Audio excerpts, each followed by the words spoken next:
everybody, and a happy new year, and welcome to the newest edition of Breakfast Time with Waffle and Richard. Hope you had a great Christmas break, great New Year's, Waff. I hope you had a good break. You had some developments in your life with a new job and stuff, but had a great break as well, other than that. Yeah, man, it was good. I enjoyed being able to go home, spend some time with the family, and then just having some days off around New Year's was always nice. But starting a new job, exciting and very happy with the new position and everything. Everything's going pretty good. I hope yours was good as well. Yeah, for sure. Got to go home for about a week from Texas. Spend time with the family in Gaffney, and then came back here and really been hitting the ground running since then because spring sports start in 3 weeks. Yeah, it's The always a busy time. Yeah, And February. SID in the spring is an irritable person, I bet. Yeah, February's there's a couple weekends in February not going to be fun. One of them including homecoming weekend for us. So, Yeah, not going it's to a be lot. fun for sure. But we had some fun over the break. Had some big time games, and of course, last week was the final week of the NFL's regular season, and there's a lot on the line for a lot of teams, including for your Tennessee Titans. Waffle, AFC South on the line. Titans on that skid had lost 6 in a row. While the Jags had come up big and they were tied with win and you're in. You win, you get the division, get to host a first round home game. Most importantly, you're in the playoffs. And Waff, you actually got to see this in person, firsthand experience. Kind of tell us about your experience of the Titans-Jags game thriller last Saturday. Yeah, I did get to go to the game. It was obviously Tennessee lost, so I mean it is what it is. But I had a great time. Props to the city of Jacksonville. They showed up and they showed out. Let me tell you what, it was loud and it was a win that they were desperate for and they got it. And you know what? It is showing now. They're very happy about that win. I honestly feel like were going to be more raucous last week than they will this week, even though I know when they play in the playoffs this week against the Chargers, it's still going to be a great environment. But I guarantee Jags fans wanted that game probably more, considering Sure. the history between these two teams. So like leading up into it, obviously we know what's going on this year. The Jags are hot. The Titans are most definitely not. Losers of 6 straight. Last win coming on Thursday Night Football against the Green Bay Packers. And then, losing 6 straight, including a loss to the Houston Texans. Like, things have just not been great. It's no secret Titans have been the most injured team in the league all year.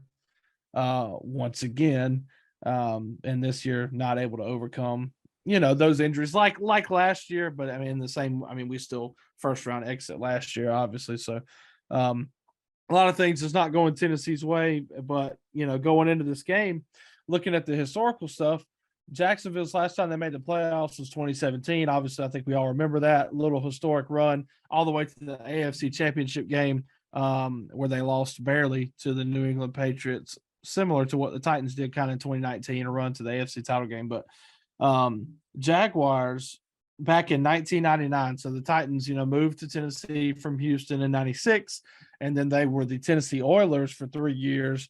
And 1999 was the first year that Tennessee changed their name to the Titans. So first year being the Titans, Tennessee runs the table, goes all the way to the Super Bowl. We all remember they played the Rams, greatest show on turf, and they lost 1 yard short. But during that season, the Jaguars lost only 3 games that year. All 3 games were losses to the Tennessee Titans. Yeah. Twice in the regular season, and then in the AFC Championship game in Jacksonville, Tennessee drubbed Jacksonville 33-14. So that Jags team was lots of built up. That Jackson was the one that retired Dan Marino in his horrible last game ever, right? Yeah, and they beat the brakes off of him. Yeah. So Jaguars since 1999, like that was the thing that they even put in like their hype video for the game this past Saturday. Like, we all remember 1999. That's what the video said. So, a lot of animosity built up from there. And then Tennessee, albeit Tennessee's not a franchise that has a whole lot to sniff at since they moved to Tennessee either. But, Jacksonville, first playoff drought for 5 years, like with the history with the Titans, they wanted this game. And boy, they showed it. It was loud, great time. I'll just kind of run through the game a little bit. But the worst part about the whole game is that Tennessee, really, given the circumstances, we're starting Josh Dobbs at quarterback, who'd only been with the team for 3 weeks. And we're just missing so much. Our offensive line is just battered. Ben Jones is on IR. Taylor Lewan obviously got hurt earlier in the year. So Nate Davis, our starting right guard, was out as well. So you got a freaking rookie at right tackle, and then a backup center and right guard, and the worst left tackle in the league, Dennis Daly. So offensive line's not amazing. We all know that. Wide receiver core is, as thin and as old as it is. Like just Burks is good, but still it's just him. Robert Woods is out there, can't get separation. Like it's just not a great scenario as far as offense. And then plus they're led by Todd Downing, who absolutely sucks. But so Tennessee comes out here and goes into halftime up 13-7 after Trevor Lawrence, Tennessee punted, Jacksonville punted. We took it all the way down, got a field goal, and then Jacksonville decides to run, puts a good drive together, and then decides to run a little reverse play, and the pitch bounces off. I think it was Agnew's head. I think so, yeah. And the fumble recovered by Rashad Weaver. Titans take over, take it all the way down the field, 7 plays, 69 yards, score a touchdown. It's 10-0 Titans. That stadium was quiet. Jacksonville comes right back, 6 plays, 50 yards, finds Christian Kirk wide open for a touchdown. So it's 10-7. Titans get a field goal before half, 13-7. So still doing pretty good. Jags get the ball at a halftime, drive, put together a good drive. Tennessee bends but does not break and gives up a field goal. So it's 13-10. Tennessee answers with a field goal, 16-10. And then we kind of get in a little bit of a lull. Jags punt, and then Titans throw an interception. Josh Dobbs, a massively underthrown ball, picked off by the Jags. Jags only get a field goal out of it. Another good stop by the defense who came to play. And then we have 4 straight punts, 2 by each team. And so now we're later on in the game. There's probably, I think, it's just over 2 minutes left. There's 2 minutes and 51 seconds left in the game. And Titans are still up 16-13. Offense hasn't been looking good, but it's getting to crunch time. It's third down. Josh Dobbs drops back. Rashawn Jenkins from the Jaguars Cubs free from his blind side. And I was in the stands, and I could see it because Josh Dobbs had his back turned to me. Rashawn was creeping up on him. I was like, Josh, he's got to throw the ball. And he could not get it out in time. Ended up being a fumble picked up by the Jaguars for a touchdown because, of course, that is how we would lose the game. So Tennessee gets the ball. Last drive, gets to the 50-yard line like that. 2 plays, Derrick Henry all the way to the 50, and then we just kind of crap our pants and throw a check down on 4th and 13 with the game on the line, and we lose. So perfect Titans fashion, but I had a great time. If you want to nitpick stuff, obviously from my vantage point in the stands, like when Josh Dobbs fumbled and they picked it up, ran it in for a touchdown, like in real time, it's stupid close. I think once you go back and you look at the replay, you can nitpick the replay and make a case for his arm going forward, but at the same time, it is stupid close. It's almost simultaneous. So yeah, I meant to text you during that game as I was watching it. I think Joe Buck even said he thought it was a forward, but then you could kind of see the ball move out of his hand like a half second before on its own and not forward momentum. And so that's why Joe Buck was like, I think that's why they can't overturn it, because he could see the hand, the ball fall out. So yeah, but just unfortunate for Tennessee, but the world is not ending. The Jags make it to the playoffs, win the AFC South. Titans now finishing the year losers of 7 straight, obviously not great. Finished the year 7-10 after being 7-3, which is just so infuriating to look back on. But Tennessee does end up with the 11th pick in the draft this year. And after this game, Titans fired Todd Downing praise God. It is about freaking time. This offense needs a much needed reset. I mean, after 2019, when Tannehill stepped in, things started to cook. And then 2020, one of the best offenses in the league, led by Ryan Tannehill, who threw for almost 4,000 yards. Derrick Henry, he rushed for 2,000. A.J. Brown had over 1,000 yards, and Corey Davis was very close to 1,000 yards as well. Like, the offense was dynamic in 2020. So after 2020, Corey Davis goes elsewhere to the Jets. Arthur Smith, our offensive coordinator, gets the head coaching job of the Atlanta Falcons. We bring in Todd Downing. Last year, going 12-5, things were, good, a lot of injuries to deal with, but the offense definitely took a hit. And he was not able to improve on any of that this year. And that was a main reason we were one of the lowest scoring teams in the league. And it eventually caught up to us. Like, I think that the team still was good. Obviously the injuries hurt them, but there's a lot of talent on the team. If we can't score, plus all the injuries that come up, there's no way you can sustain that. And it showed. But so getting rid of Todd Downing, also fired our offensive line coach as well. So a lot of changes coming. I really expect next year to be a ton different. For the Titans, there's a lot of questions. A lot of guys like veterans like Taylor Lewan at left tackle, who's had 2 ACL surgeries in 3 years, is probably going to be the end of the road for him. I would expect us to take an offensive lineman with the 11th pick in the draft. We desperately need some. There's always going to be questions around Ryan Tannehill as well. Like, are they going to try to ride with Tannehill again, or what's going to happen with Malik Willis? He didn't even get the nod here late in the year. They gave it to a guy who'd only been with the team for 3 weeks. And what's going to happen to Josh Dobbs? For the record, I like Josh Dobbs. I really would like to see him back in a Tennessee uniform, but and you have to address the issues at wide receiver. I think Robert Woods gets cut. I don't think he'll be a Titan next year.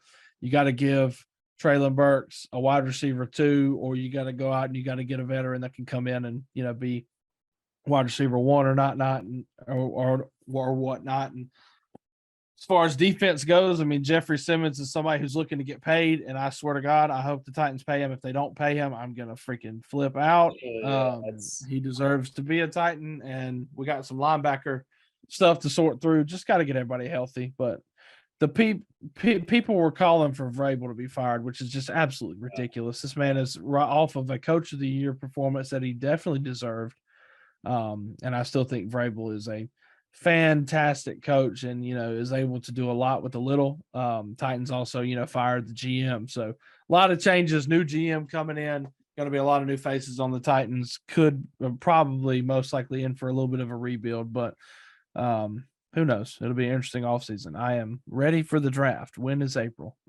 Yeah, for sure. My takeaway again, this disappointing season, of course, for Titans, like we talked about. Start off 2 duds, start the year against the Giants and Bills, but you covered well to go 7-1, and then during that stretch, and then just getting injuries mounted up, quarterback issues and stuff, and you finish 7-10, don't even make the playoffs. But the fact that they were in this game, honestly, with Josh Dobbs, with all the injuries, Eric Henry still had a pretty good game, 30 carries for 109 yards. But other than that, not a whole. Josh Dobbs was moving the ball well in the first half. Albeit, no deep throws, but it was working. Derrick Henry did have 30 carries. He did run for over 100 yards, and Josh Dobbs was kind of dinking and dunking it down the field, but it was working, and the defense was showing up. And Jacksonville couldn't do a whole lot besides that one drive where they took it right down the field. And there was another one where Trevor Lawrence missed a wide open Zay Jones in the back of the end zone that could have made things a lot different too. But the defense, for the most part, played great. Yeah, for sure. Meanwhile, for the Jags, incredible turnaround. I think they're 3-6 at one point this year and finished 6-2. Travis Etienne finally turned to the running back they thought he was going to be when they drafted him. And Trevor Lawrence, look what happens when he gets a real coach. Really turning around. Looked like a very good quarterback in the second half of the season. Which really Doug Peterson's offense is similar to Clemson's. He's lost stuff in Philadelphia that Clemson used under Jeff Scott. Because I think somebody for the Eagles used to work for Clemson or something. There's some connection there with Doug Peterson and Clemson. So very similar offense, and it worked for him. Yeah, and then Christian Kirk and Zay Jones, and Zay Jones' career revival. Didn't do anything in Buffalo, and then goes to Jacksonville now, and has a fantastic year. Christian Kirk, talked about him getting paid and pushing up the market for wide receivers. Well, it's worth it, I think, for the Jags because he's kind of got them to the playoffs, and then of course the Jags defense always very good. Seems like they just have guys that rotate in and out, and of course it was the other Josh Allen, their big pick, coming for the big play. Yeah. So if your Titans disappointed for sure, a lot of questions in the offseason. Again, got rid of Todd Downing, and I think that's your first step to kind of rectify some stuff. Next, I think you got to go get some offensive linemen. 11th spot in the draft, that's a very good spot, I think, for offensive line because most of the other picks are going to look at quarterback or skill positions. So you have a chance to get a very good offensive lineman in the draft. Yeah, for sure. Two more things that I will say about this game and the Jaguars.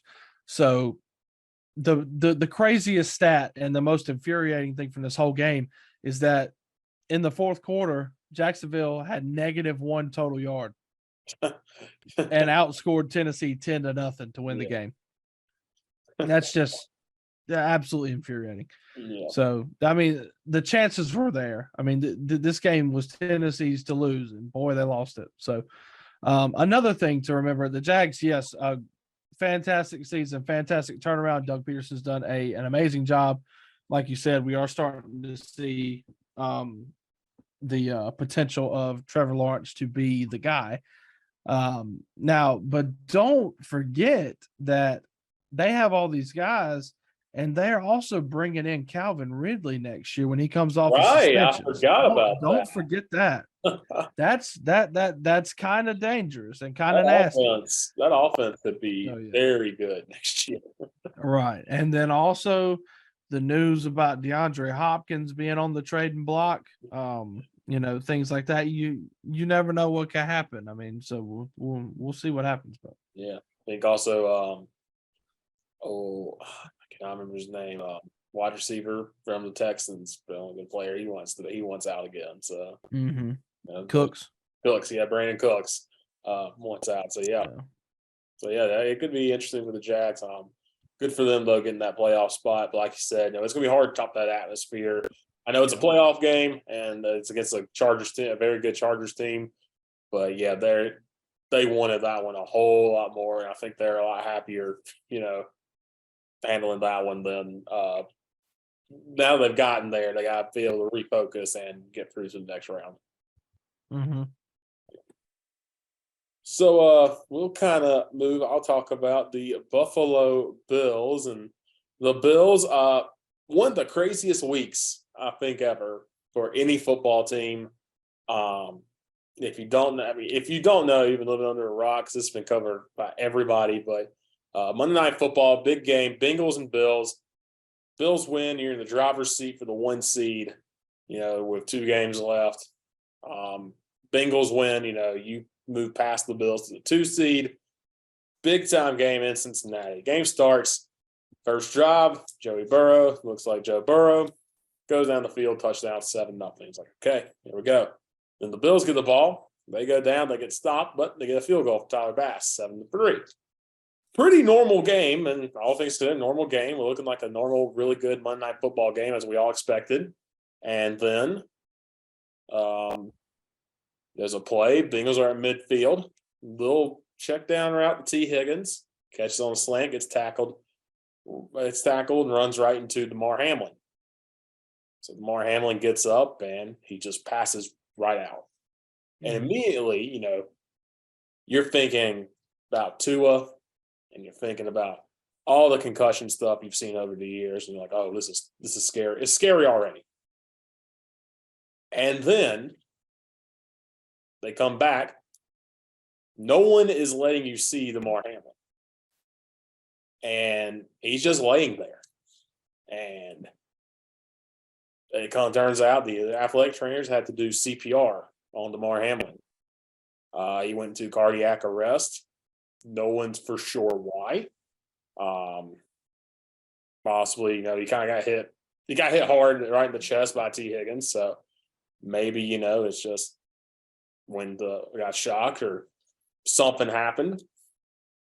And they have to take Damar Hamlin away in an ambulance, have to revive him, have to put him on a breathing tube and take him away. And, the good things haven't won. First of all, I don't know if it's true or not. Joe Buck said he got told this. The NFL, of course, is going to say it wasn't true. Somebody said for the NFL, after the ambulance got on the field, they had 5 minutes to go back out there and play football, which I don't know how you can tell anybody out there for either team after they sat there for 25 minutes, saw someone die, and go, hey, okay, that's great and all. Y'all got to go play football. Like, there's no way you can do that.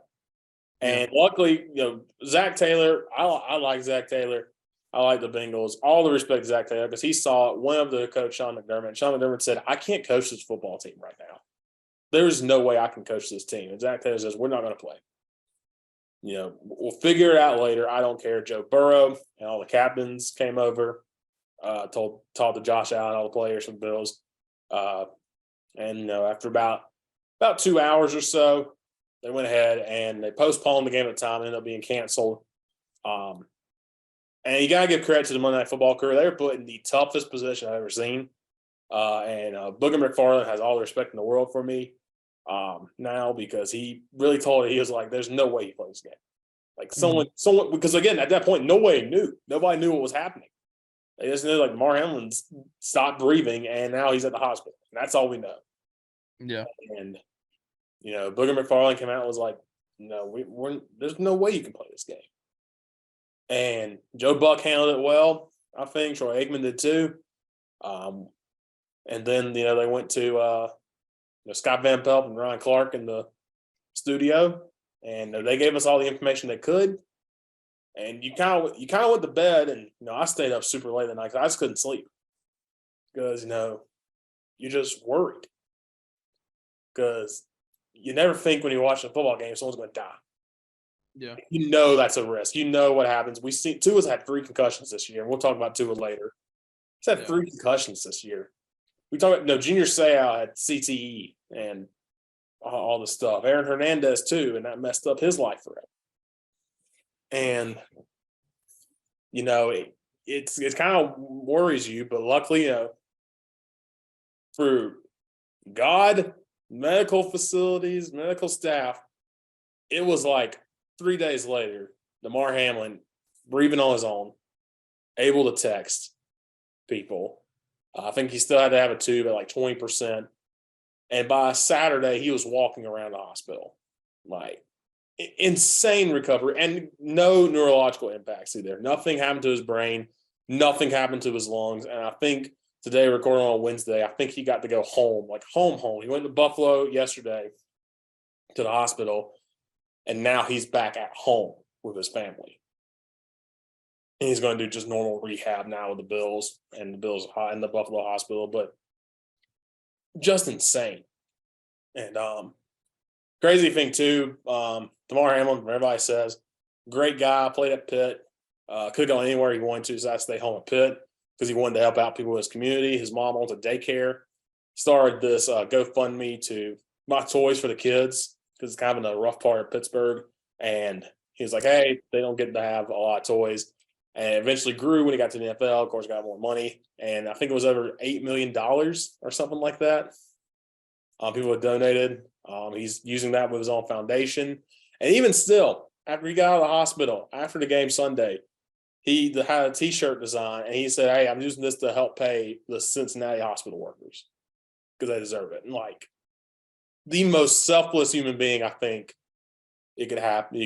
And, big time respect for Damar Hamlin. Glad he's still with us. And of course, shout out to the trainers for the Bills and the Bengals, the hospital staff in Cincinnati, hospital staff in Buffalo. And of course, without those trainers, it could be a very horrible story, and even if he's alive, he could be not functioning if it wasn't for the trainers doing CPR, getting the defibrillator out, all that stuff. And of course, we've been around sports, we've been around trainers, so we know they have a tough job. And you hope the easiest day of their job is they just hand out water and take people up. But again, unfortunately, stuff like this happens. But because of them, they, were able to save someone's life. And it's just incredible. And so there were a lot of emotions going into Sunday. It was the Bills-Patriots rivalry game. Bills win gives you the 2 seed until the AFC Championship, because, of course, there's a weird situation now since Bills only played 16 games. But, again, I don't think anybody really cares about that right now. But final game of the year. Patriots need to win to get in. Bills back at home after the week. It's been a wild week. It's packed. It's sold out in Buffalo.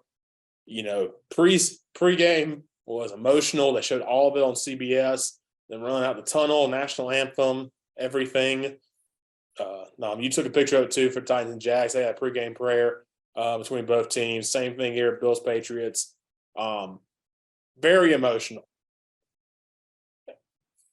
And that's what I'm thinking about. Sorry, but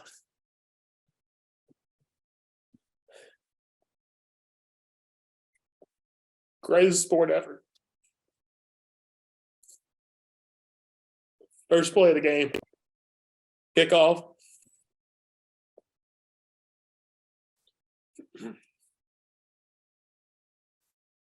Naheem Hunt is gone. You can't write that. Yeah, you can't. Just insane. Yeah. Storybook start after a tumultuous week. Yeah, tough week. Naheem Hunt takes it, gets a cut, gone. I think Josh Allen, his reaction, he just was running up and down the sideline, just yelling at everybody. Like, God, he said he looked around and said, God's real. Yeah. Insane. So much emotion. You can't write a movie like that. Right. Just insane. And then game keeps going. It's a close game. It's 14-14 at halftime. Patriots take their first lead at 17-14. And Naheem Hines does it again. No one's had 2 kickoff returns in a game since 2010 in the NFL. The Bills haven't had a kickoff return for a touchdown in, again, 3 years and 3 months. And Damar Hamlin wears number 3. Mm-hmm. Insane. Bills. The game kind of became secondary after that. The Bills pulled away in the second half. They took over. They made Mac Jones' life miserable, which he was looking pretty good in the first half. I will give that to the Patriots. He was looking good.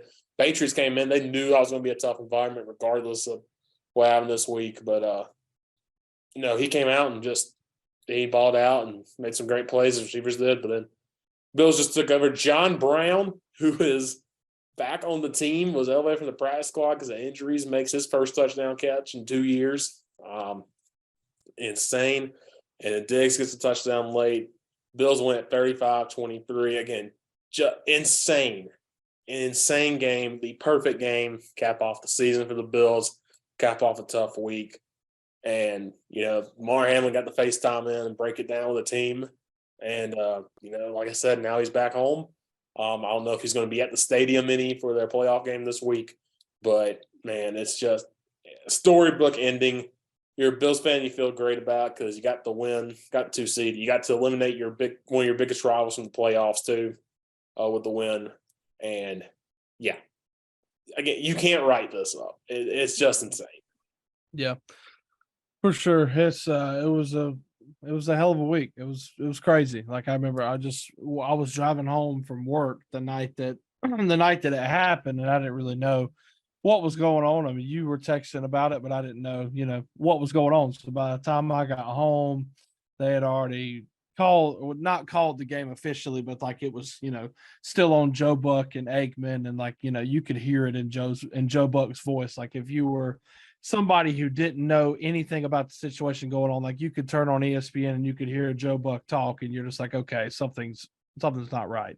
Yeah. Something here, just it seems like something crazy, or something, something bad happened. And obviously that is what happened. But just the recovery, unreal to go from, literally lifeless on Monday night and then not 3-4 days later, just making the recovery strides that he did.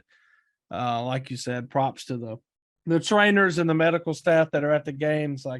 And like you said, an athletic trainer can be a thankless job at times, but obviously we're very fortunate and very glad to have them at every game, and that's why you have them, and that's why you have the emergency medical staff at every football game, because I mean it's definitely not every game that they get used, but when they're needed, they're absolutely needed. Oh, And this yeah. was one of those moments, and the reaction time, perfect, just to get him back to life and get him on the road to recovery. And here we are a little bit over a week later, and he's back home, and he's just himself. So unreal. And a great win by the Bills this week. A lot of, like you said, a lot of emotion coming into it. You never know how it could go. Obviously, I think a lot of people were fired up to get back to well, I'm sure the Bills players were fired up to get back out on the field, but a lot of those guys, seeing something like that, you never know what they're dealing with. You never know how they're going to react to it. And obviously, Naheem Hines first kickoff, taking it back, storybook. So, and then like you said, doing it twice, it's crazy. So props to the Bills and securing that 2 seed, and now we're on to the playoffs, and hopefully Damar Hamlin will be in attendance. Yeah, for sure. Yeah, I haven't seen anything about that as a home game. Of course, Bills will have a home game unless they play the AFC Championship against Kansas City. Then it's going to be at a neutral site, so they determine, because Kansas City has the 1 seed because they had 14 wins. Bills only had 13, and so did the Bengals. Bengals only had 12. Pardon me. And so so they got. I think they're going to announce that later this week. Indianapolis was a rumor, but they turned it down, so they're kind of trying to figure out where to play it. But again, that's only if it's Chiefs-Bills, because the Bills do have the head-to-head to win, but the Chiefs have the better winning percentage because they played more games. But again, other than that, that's secondary. Again, glad Damar Hamlin's alive. Glad Damar Hamlin's going to be able to watch the game Saturday, and again, was able to watch the game last Sunday in the hospital. Again, fantastic news, and again, once again, can't say enough about the medical staff and the staff there for both teams. Yeah. All righty. So we'll move on into recapping the rest of last week. So Saturday, in addition to Titans-Jags being primetime, we had Chiefs at Raiders. Chiefs obviously looking to wrap up, 1 seed and everything, and they basically just had their way with the Raiders. The play that they ran, where they came out and they ran in circles and threw a touchdown, they're just toying with they're playing with their food essentially. And the Raiders obviously looks like they're moving on from Derek Carr. They put Jared Stidham in there. Derek Carr's taking like a leave from the team, so it seems like that's all but over. Raiders finished the year 6-11. Chiefs 1 seed in the AFC in a year where that division on paper at the beginning of it looked like it was going to be an absolute gauntlet, and there was no telling who was going to win the division. And it was just a lot of the same. Chiefs just took care of business, and obviously Broncos were terrible. Raiders underperformed, and Chargers, albeit, got to the playoffs. But a lot of the same in the AFC West. Yeah, I mean, Chiefs, everybody wondered what's going to happen about Tyreek Hill. Of course, Sammy Watkins not there either. He was kind of a safety valve. It was just Travis Kelce and Marquez Valdez-Scantling. J.C. McKinnon came on late. Isaiah Pacheco came on good as well as a running back, and kind of a guy you can use in the backfield. So, Andy Reid, if you just give him some guys, and of course you give him the talent of Patrick Mahomes, is going to do good things. And they got another 1 seed, get a bye. Again, only a bit. Really didn't have any bad losses, I don't think, this year that the Chiefs. Got a bye. Looking for the Raiders. Again, disappointing. That whole division hyped up all offseason, especially when you had Russell Wilson move over and Devontae Adams coming over, reuniting with Derek Carr. And they were good together, but you got to have more than 2 people on a team. I know the Raiders had so many close games too. They lost. But good teams find a way to win those games. And now, again, everybody's asking, why'd you get rid of Rich Bisaccia when he got you to the playoffs and got Josh McDaniels? Josh McDaniels, history's not great. I have seen one thing where the Raiders may try to get Tom Brady, lure him away from Tampa. But, man, at Tom Brady, one, you don't know if he's going to come back or not. But, is the it prospect really of Tom Brady doesn't hold the same weight as it did last offseason. Right. So, and then, I wonder what Devontae Adams is going to do if you are moving on from Derek Carr. will Devontae Adams just not want to play for you now that he doesn't have, his college roommate? Yeah, well, I'll be interested to see what happens with Josh Jacobs too, because it Yeah, was a prove it year. They did not pick up his 5th-year option, so he is going to be a free agent, and he's the NFL rushing leader this year. He absolutely proved it, and he had some comments to say during the season about the Raiders. It doesn't seem like he wants to stick around, so Josh Jacobs will be on the move as well. Yeah, the interesting offseason for the Raiders coming up. Yeah. Moving on to Sunday, full slate, no Monday night games this week. Full slate of NFL football. Sorry, I don't know what I was thinking there. NFL football. We start off with this game that meant absolutely nothing to anybody. Neither The Tampa Bay NFC South game Buccaneers. needed mean anything, and I think that's a perfect way to describe the NFC South this year. Yeah. Tampa Bay's already wrapped up the division, but they do take an L here to the Atlanta Falcons. 30-17. Yeah, Falcons officially moving on from Marcus Mariota, putting Desmond Ridder in there, the rookie, and he's been less than stellar. Yeah. Falcons finished the year 7-10. They do. Drake London had a pretty good year for a rookie. I think he's got a lot of promise, and also rookie running back Tyler Algier really came on late for the Falcons. So it looks like they do have a couple pieces that Arthur Smith can build with.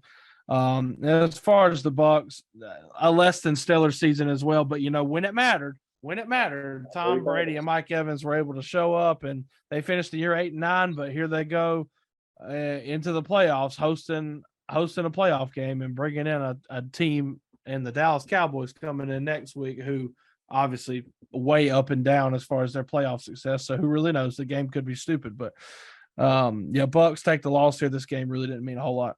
Yeah, I think Brady didn't play at all in the second half, and guess what? The Bucs didn't score in the second half. So, Right.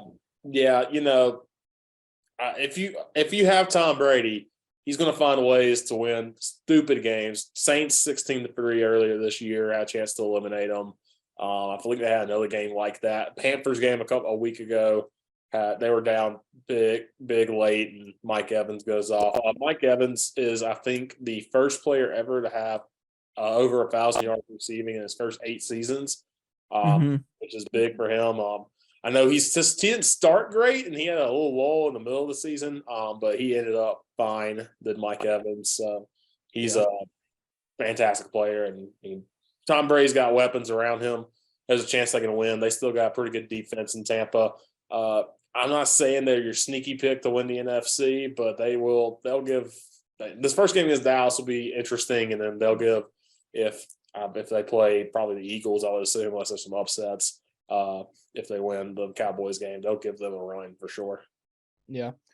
Moving on, another game that kind of didn't mean anything, but then again, it kind of did. Vikings Bears. Vikings already wrapped up the NFC North a while ago. They were kind of fighting for the 1 seed at some point, but they needed Philly to, I think, lose, and Philly and San Francisco to lose or something like that. Yeah. But the Vikings win 29-13. Sad for the Bears because Justin Fields didn't play. He's been really good this year, especially running the ball. He was only 50-something yards from setting the rushing record for the season by a quarterback, and he did not get to play, which is sad because he definitely would have broke it. But Vikings get this from 29-13. Bears finish the year 3-14.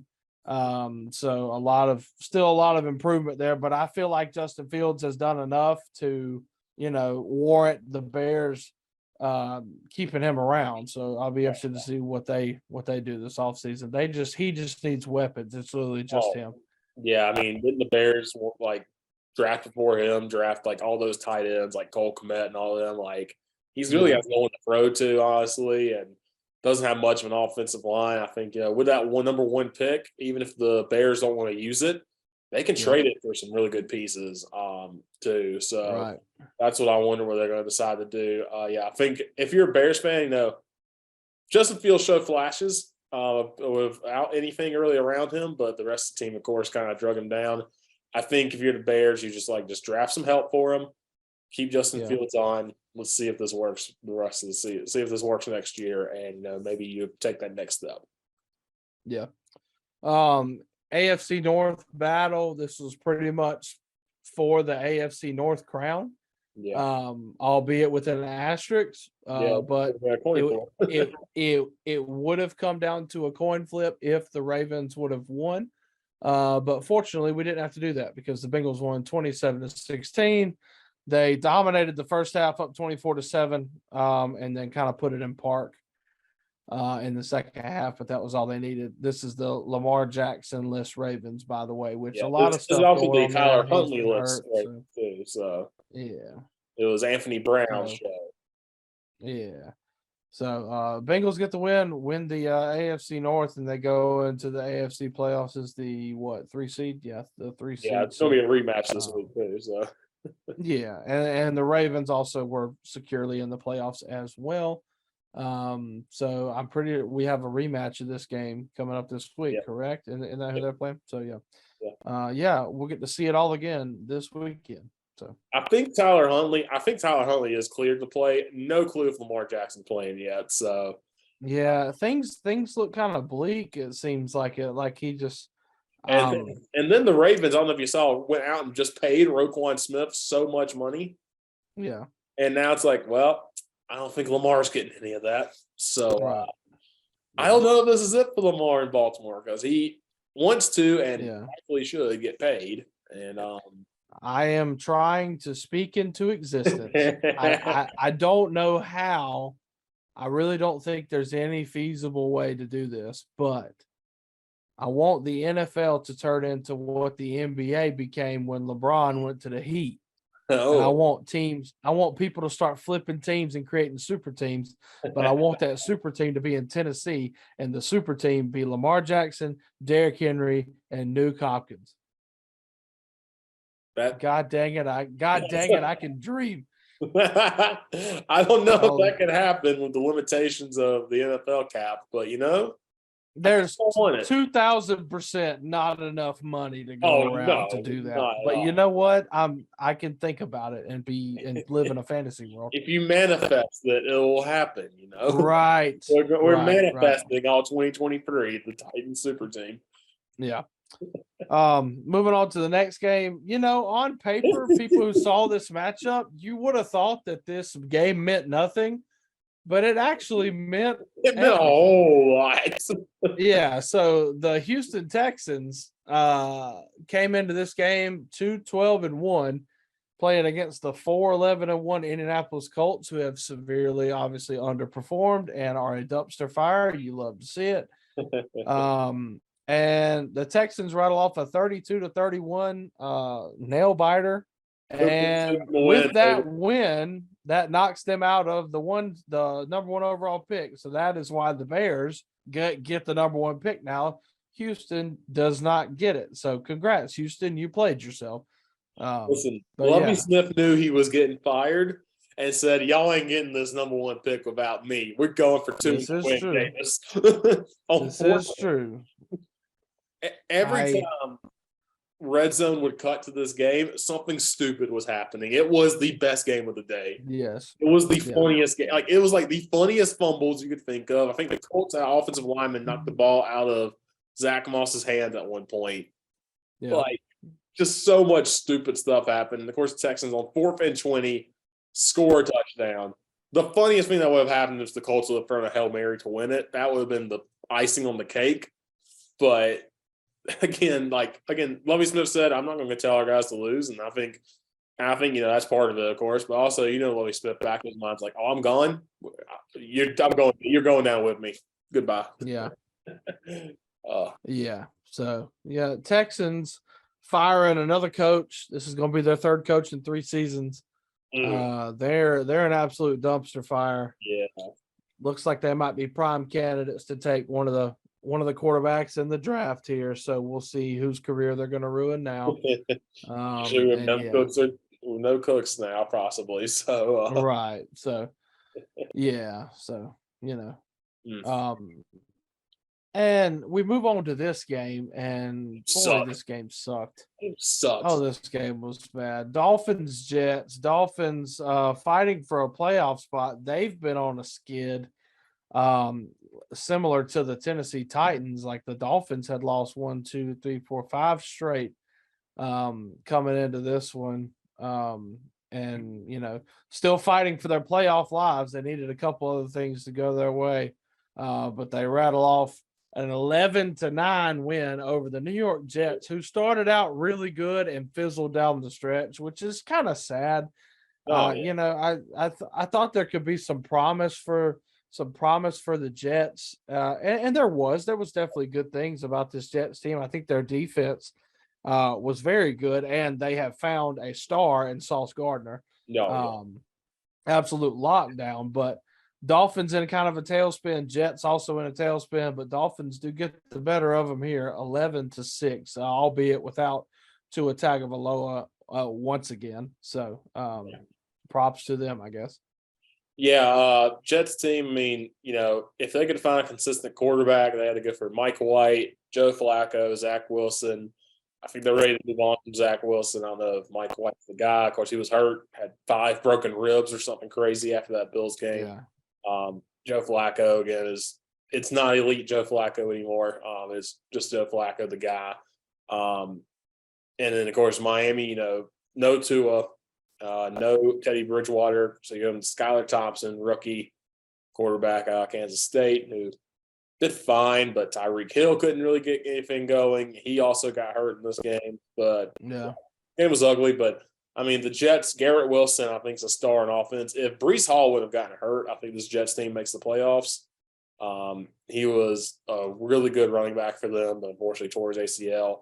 Had to miss the second half of the season. That's when it started falling apart. They didn't have a rushing game, honestly, to help out their quarterback situation. So couldn't really get anything going with the ball. But Garrett Wilson's fantastic. Defense, Quinn Williams and Sauce Gardner and Jonathan Johnson on the edge, who does a good job.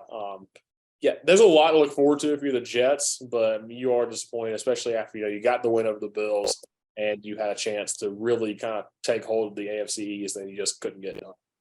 Yeah. Moving on, the Carolina Panthers and the New Orleans Saints. This game meant absolutely nothing, but I will shed some light on the Carolina Panthers, who started the year 1-5, end up going 6-5 down the stretch to finish 7-10, and came a touchdown away from being able to wrap up the NFC South title and have a playoff berth had they beaten Tampa Bay last week. Yeah. So props to the Panthers, props to Steve Wilkes. I think that he deserves to be the head coach of this football team going forward. Yeah, 100%. Again, this game meant nothing just to get a win, 10-7, walk-off field goal, Barry Pinheiro.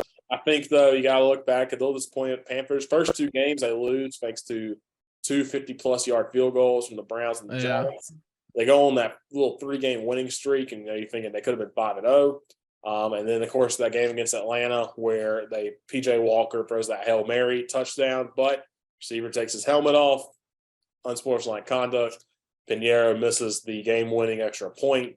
They go to OT, and they fall in OT because Pinheiro misses again. So this team could have been 10-7, but you also got to wonder, would this team have fired Matt Rule? And I don't know if they would have started 5-0. And because they would still have finished, even though they would have finished 5-7 on the stretch, they would have been 10-7, having won the NFC South. So, it's kind of an interesting what-if scenario, but again, you got to go out and play the football games and can't do stuff like that. So, again, disappointing season for the Panthers, I think. Interesting to see what they do at quarterback. They got rid of Baker Mayfield, shipped him off to L.A. Sam Darnold was serviceable at the end of the year. Wasn't great, but he was serviceable. P.J. Walker, I think, was pretty good, but he got hurt.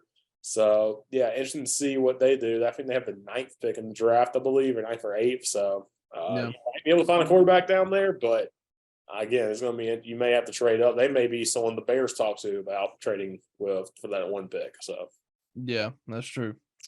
Browns Steelers, old AFC North matchup here. Steelers come away with the win 28-14. finished the season 9-8, keeping Mike Tomlin's streak alive of not having a losing season, which is quite frankly amazing. Yeah. And Steelers do miss out on the playoffs though because the Dolphins eked out one over the Jets. So a solid year towards the end for the Steelers. You really started to see the development of Kenny Pickett, leading those couple game winning drives against the Raiders and one against the Ravens. So some things to build on, I think, in Pitt a little bit, but they still need a lot of help. But Mike Tomlin, props to him for getting this team to 9 wins. That's amazing. On the flip side, the Browns obviously signed Deshaun Watson for all that money. He was out for 11 games, comes back, and obviously does not look like the same Deshaun Watson because he hadn't played football in like 2 years. I still think Deshaun Watson is a heck of a talent and he's a good quarterback. So I'm sure they'll be fine in the coming years as he, continues to get back into form. But Browns finished the year 7-10. I'm pretty sure Stefanski is maybe not coming back, or maybe those are just rumors. I don't know. They might get rid of him. But anyway, so this game was just kind of there. Since the Dolphins won, it didn't mean anything. But yeah, it was kind of one the Steelers, needed a lot to happen for them. They got the Patriots lost, but Jets couldn't get it done for them, and they were in that position where you had to have other things happen. Right. A heck of a job by Mike Tomlin. It was 2-6. They finished the year 7-2 down the stretch. Could have laid over and died, but they didn't. And with all the crap he's had to go through for the last 4 years or so, Ben Roethlisberger, Antonio Brown, Juju Smith-Schuster, all those personalities, and then also just having to rebuild this team from the ground up the last couple of years. I mean, a couple of years ago, they started out 11-0 or something still. And it didn't end that well for him, but still a good year that year with that one. Heck of a job. I think Mike Tomlin is one of the top 5 coaches now in the NFL. If you look around, just because how he gets the team to win, and good personality, and is also really smart coach. At this point for Deontay Johnson, he finishes with 86 receptions, no touchdowns this season. That's the most of any player, so that's disappointing for him. I think Kenny Pickett has flashes. I thought he was the best quarterback in that draft class coming out, and up for the Heisman, led Pitt to an ACC title. He's a very good quarterback, and I think if he gets some seasoning, he had to take his lumps. Of course, came in, his first game was against Buffalo on the road, threw 3 picks. That's not a great start for anybody, I think. Have to play that in that environment, but he built on it, and like I said, led some of those game-winning drives toward the end of the year. And I think the Steelers have a lot to build off of. They can help him out. Maybe get Najee Harris some running lanes, and he'll work on that offensive line, I think, for sure. Steelers will be back up toward the top of the AFC North. The only problem is, of course, you have to play the Bengals twice a year and the Ravens. Right. Yeah.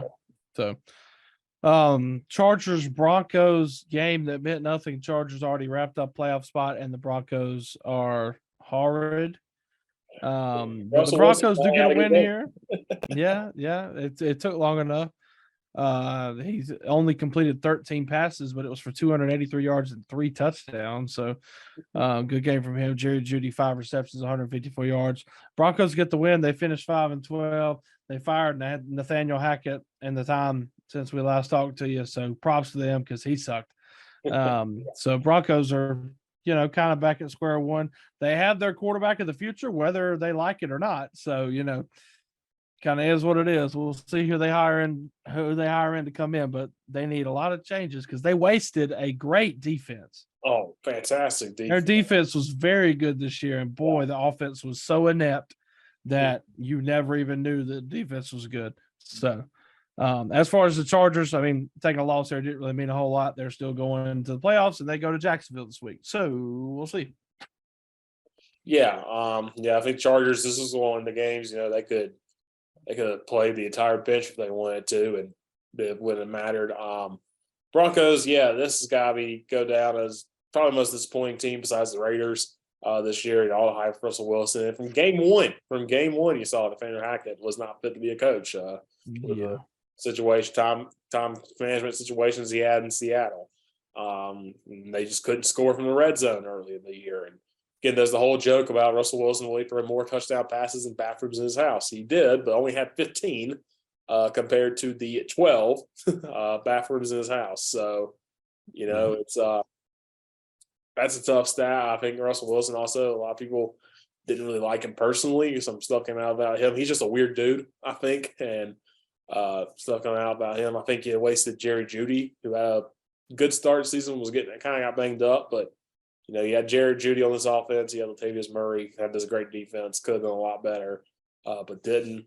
Chargers, meanwhile, good for the Chargers. Justin Herbert, like you said, I think he's got some of the greatest stats ever and probably has one of the worst records ever as a starting quarterback. His team has let him down at times, but this year they went 10-7, got to the playoffs. Didn't come down to the last week of the season like last year. They locked up a spot, able to go in. They got a tough game, though. They got to go across the country to Jacksonville, so that'll be interesting to see how they handle it. A Jacksonville team that beat them bad in Los Angeles earlier in the year. Yeah. Giants, Eagles playing for the 1 seed here. Jalen Hurts is back. They ended up getting it done. 22-16. Giants also already in the playoffs. So Giants were just trying to play spoiler. They almost did. They had a late surge in the fourth quarter, but Eagles able to secure the 1 seed in the NFC, finishing 14-3 on the year. They have been nothing short of amazing. So just I don't even want to talk about them. I'm just so sick of AJ Brown. So yeah, I'll just say, I mean, this offense with Jalen Hurts is completely different. You saw the last 2 weeks with Gardner Minshew, just really couldn't do the same things they could do. Now with it, they jumped out to 16-0 lead. Granted, the Giants weren't playing a whole lot of their starters. I think they definitely had a backup quarterback in too. Big time win for the Eagles.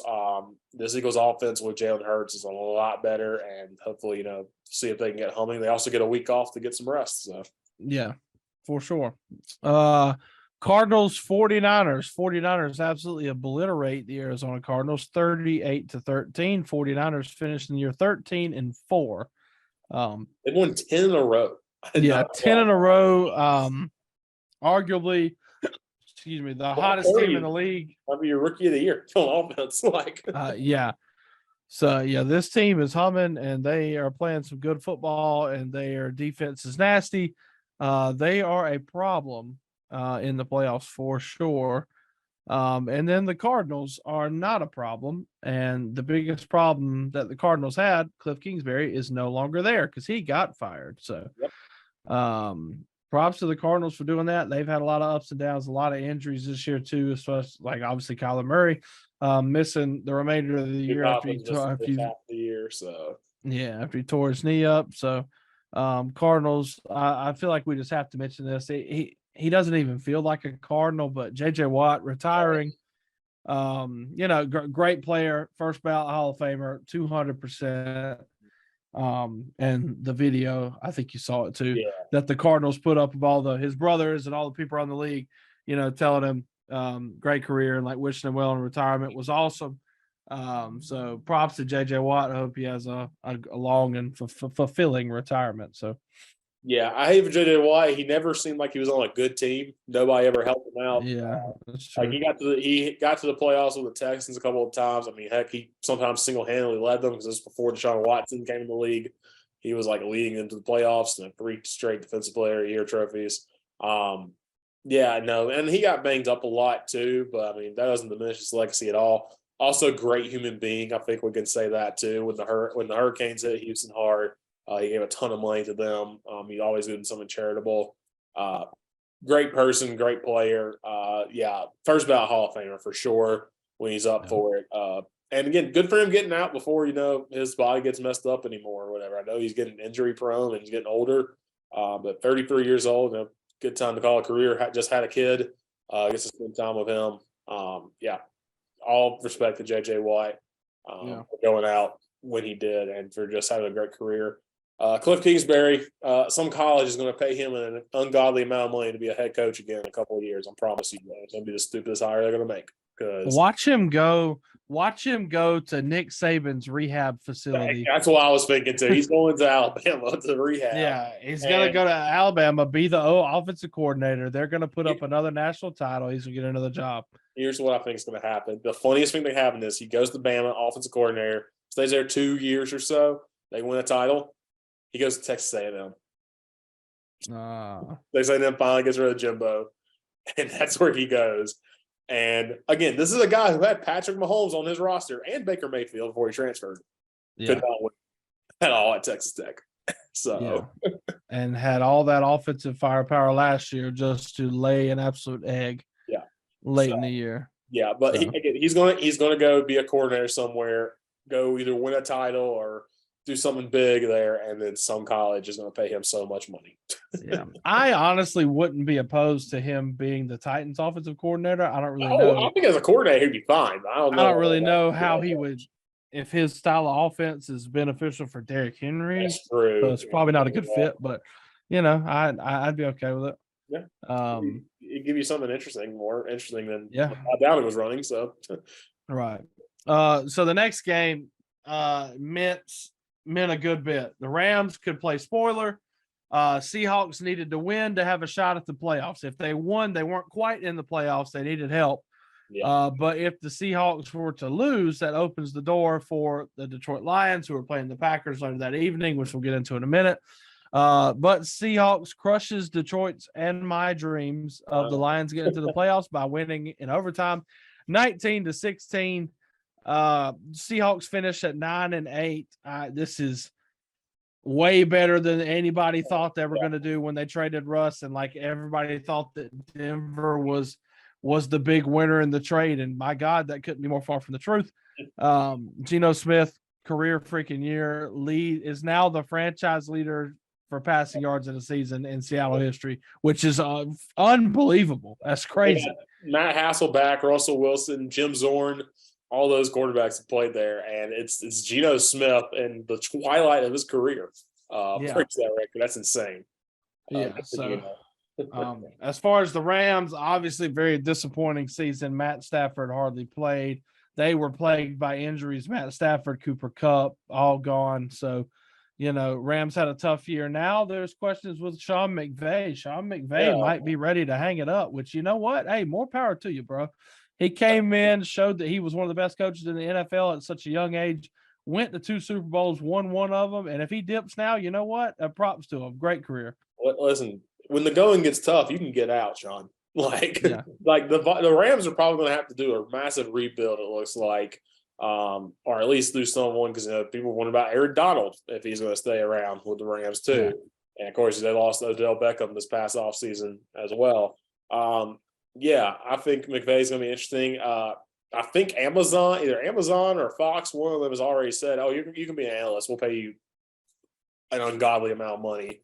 I'm sure he'd be a great analyst. Oh yeah, it's similar to what Tom Brady's deal is with Fox or whatever he retires. It's like, you're going to make you're going to make more money than you did playing, and he's going to make more money than coaching. And guess what? He doesn't have to worry about any of the coaching stuff. I think he just got married too, so he can spend time at home.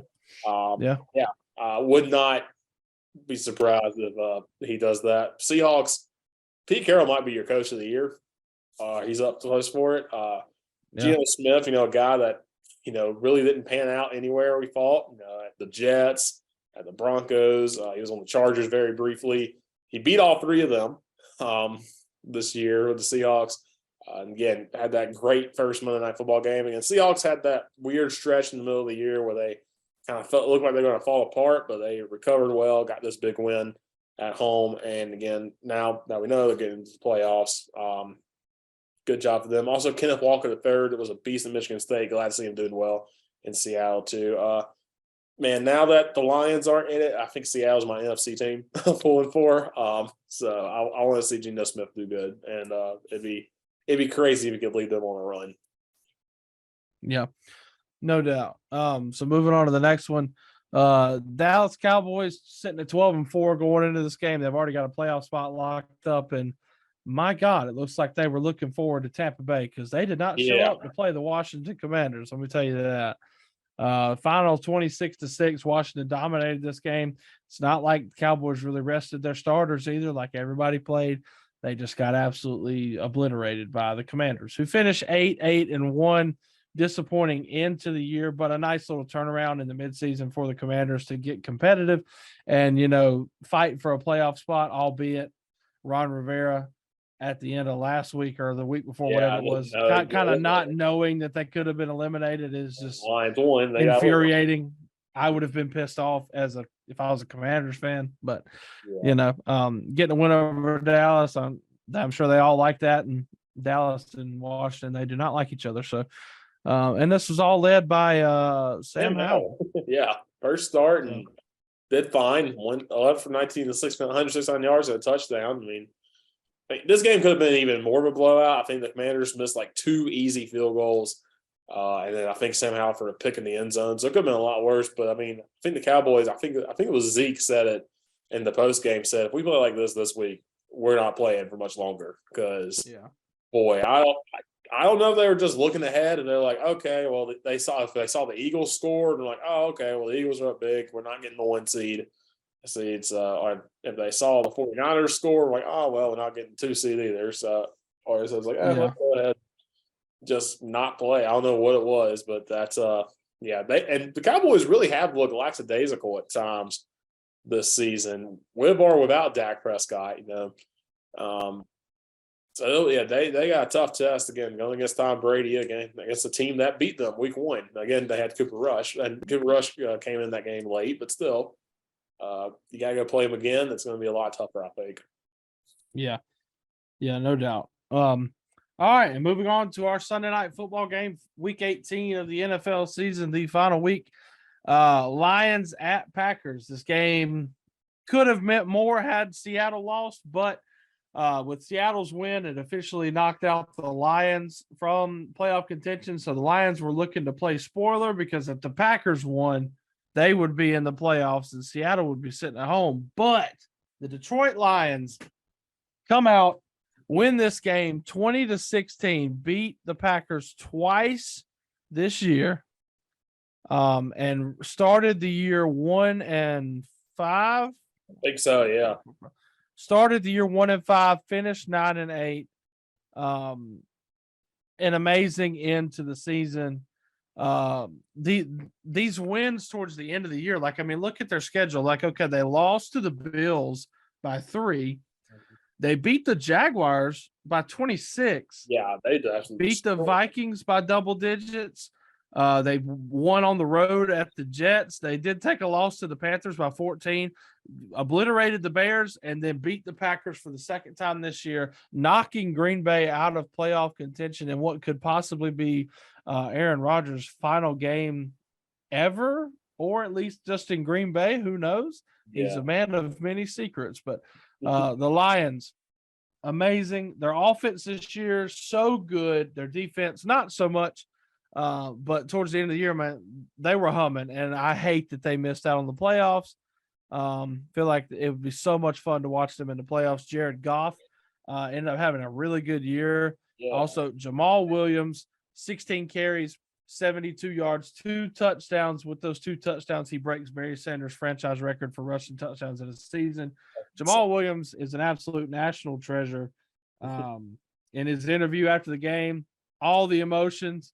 He cried, and then he came back at the end of the interview and he said, "Don't let these tears fool you. It's all dog around this mug," and I respect that. I love Jamal Williams. I like him a lot. Yeah, so props to the Lions. Great game. Packers, obviously, this is the worst season that they've had under LaFleur. Now, they obviously lost Devontae Adams, which showed how bad it hurt them. Now, they did have good production from Watson and some good games out of Lazard and everything like that. But, the talent was just not there like it had been in years past. And now there's a lot of speculation with Aaron Rodgers. Who knows what he's going to do? So Packers could end up looking very different next year. Yeah, interesting. Glad for the Lions. The Lions have kind of had been the butt of the Packers jokes over the last couple of years. They get to go into their house and eliminate them. Like I said, Jamal Williams loved him. He said an interview, I think Monday, when they were cleaning up exit interviews and stuff.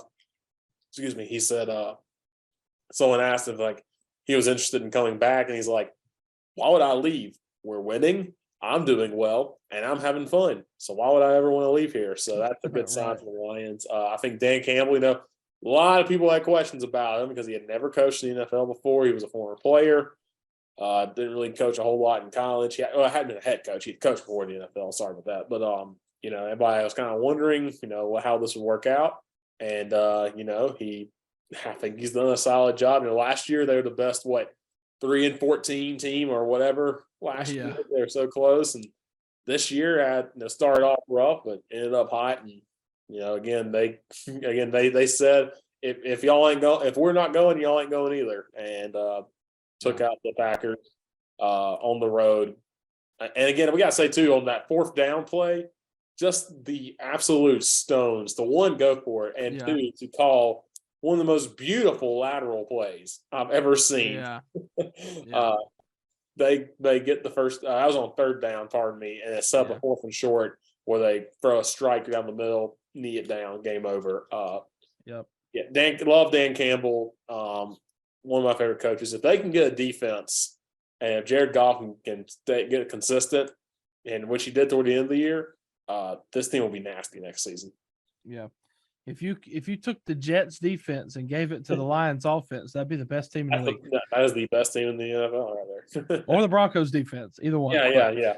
All righty. But yes, that wraps up week 18. We move on now to Super Wild Card Weekend. God bless you. Gotta love it. 2 games on Saturday, 3 on Sunday, and 1 on Monday. So we start Saturday, but I like it though. We start Saturday 4:30 on Fox. The Seahawks are going to the 49ers in a divisional matchup here in the wild card round, a matchup that we obviously saw this season already. And the Seahawks obviously coming in 9-8, had some real good momentum early, kind of lost it a little bit there towards the end, but still got into the playoffs. 49ers winners of 10 straight. They're hot. They're 10-point favorites. I find it hard to sit here and think that the 49ers are going to lose. I really don't think they will. I think the 49ers probably win this one comfortably. Yeah, I mean, like you said, Niners won 10 straight. They're the highest team in football. Brock Purdy is, again, kind of like Davis Mills last year. No one expected him to be the rookie quarterback to come out and do this. But, man, San Francisco's offense is clicking. That defense is phenomenal. I love Geno Smith. I think, Seattle has the tools to make it interesting, but I think San Francisco's just too much. And I think, it's kind of one of those first half kind of close, second half, San Francisco pulls away. Yeah, I can agree there. 8:15 on NBC, back in primetime in Jacksonville. The Los Angeles Chargers making that long trek down I-10 all the way across the country to Jacksonville. It's like, they're not taking a freaking bus. Going to Jacksonville to face the 9-8 Jaguars, who in their own what's the words? They're hot as well, honestly. And this guy, like I said, I was there last week. The atmosphere was raucous. I would expect a lot of the same for this week. But Chargers coming in, Justin Herbert, very good quarterback. I'm interested to see what he's going to do. Jacksonville obviously needs to have a better offensive output than they had last week. But we'll see. That place is going to be rocking, and if the Jaguars win a playoff game, that city might burn to the ground. So, last time the Jags were in the playoffs, remember, was that miracle run where they lost to the Patriots in the AFC Championship. I think this team's offense is better. I don't think this defense is as good as that team, but this team's offense is a lot better with Trevor Lawrence. You got to have a better output. I think, Trevor Lawrence and Justin Herbert go out there and put on a show if you don't stop them. Chargers picked a win by 2, which is very interesting. They haven't been coming all the way across the country, but I mean, Chargers still have some good players. Mike Williams did have to leave the game last week with an injury, so interesting to see if he's going to be able to go against the Jags. So that would be a key for the Jags to win. Yep. Another divisional matchup here on Sunday involving your Buffalo Bills at home against the Tua Tagovailoa-less Miami Dolphins. So high of 28.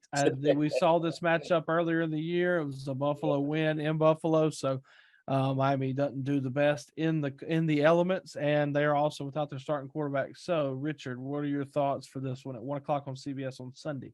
The Bills, again, still going to be playing with a lot of emotion, but not as much, of course, after they got a game under them, you think. But Yeah, this line was 9.5. It moved to 13 today with the announcement that Tua's not playing and that Skylar Thompson is starting. Yeah. And Skylar Thompson's going to have the game of his life against his defense, especially now that Micah Hyde has come off the IR. He practiced today. He's not sure if he's going to go yet. I think it's kind of a game time decision for him. He said he feels great. He was in full pads too. So you have him and Trey White back with Jordan Poyer. And Taron Johnson and Dane Jackson, who have been good this year, along with Matt Milano, who's done a lot better in coverage than people expected, I think. This defense could eat, Tyreek Hill, I think, has been banged up a little bit. So, again, just one of those, let him get his, and then watch Waddle and watch Mostert. And I think, and again, Gesicki, I don't think he's going to burn you with any speed, but you got to watch out for him too. But again, Skylar Thompson, nowhere near as good as Tua. I think this is one, unless Scott Thompson comes out and has the game of his life, the Bills should win this one by about how they did against the Patriots. Close early, and then they just take over. Yeah, I would agree. I think Bills should win this one fairly easily, especially with Tua not playing, and they have the elements to help them out. So home field advantage too. That's going to be a crazy place again. So yeah, for sure. 4:30 p.m. on Fox. Giants at Vikings. This game, first time they met was really good. yes, it was. This game equally excites me as much as it makes me think it's going to be a stinker. True. I can see that. I can see it being as good as the first one, or I can also see it being 9-6, like just terrible. And Kirk Cousins, it's not at middle of the afternoon. So, it's middle afternoon, Kirk Cousins. So what you gonna get? Who knows how he's gonna do? Who knows? Because they've had a string here where obviously when Kirk is on and he throws for 300 yards and 4 touchdowns and Jefferson hauls in 200 receiving yards, things are great. But we've also seen lately how he can throw for sub 200 with no touchdowns, and Jefferson can have hardly any catches. So who knows? But this one should be a good one. Minnesota's favored by 3. Over under this one's 48. I mean, I would honestly expect a pretty good little slugfest. I think the Vikings have been good this year, but they have won so many one score games. Like, I really find it hard to believe that this game is going to be decided by more than 7 points. Yeah, this will be a close one. Vikings, like you said, I think they have a negative point differential still. They may have changed since they beat the Bears. I'm not sure, but had a negative point differential, and having this record, they played so many close games. Last time they played, Greg Joseph hit a 58-yard field goal, I think, to win on Christmas Eve. So something like that.